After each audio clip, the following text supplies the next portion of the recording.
বাংলায়। আপনি কি তা মনে করেন নাকি মনে করেন এটা জনমতের প্রকৃত প্রতিফলন নয়?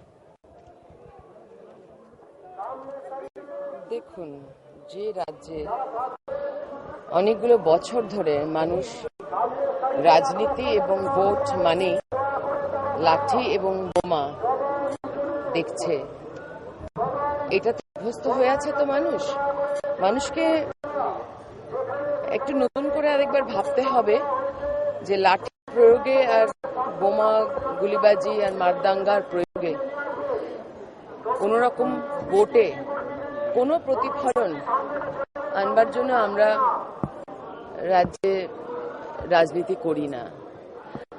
হাওয়া বোঝার জন্য আমি যেভাবে এবং আমাদের অন্যান্য প্রচুর কর্মী যেভাবে রাস্তায় নেমেছে, মানুষের সঙ্গে ইন্টারঅ্যাক্ট করেছে, তাতে এটুকু খুব জানি যে মানুষ কি চায় আর কি চাইছে।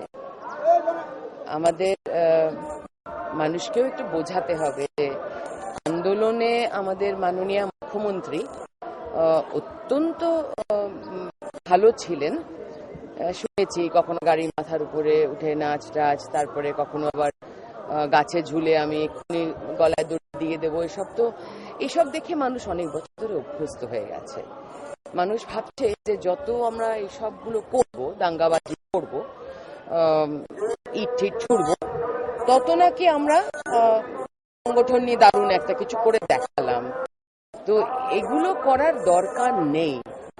আপনি যদি যে কোনো বুদ্ধিমান মানুষ একটু অঙ্ক করলেই বুঝতে পারে যে যারা রাজ্য পরিচালনা করছেন তাদের যখন এইসব লুণ্ঠনের আশ্রয় নিতে হয়, তারা যদি সত্যি শিওর থাকেন তাদের জিত নিয়ে, তাহলে কি তারা এটা করতেন না।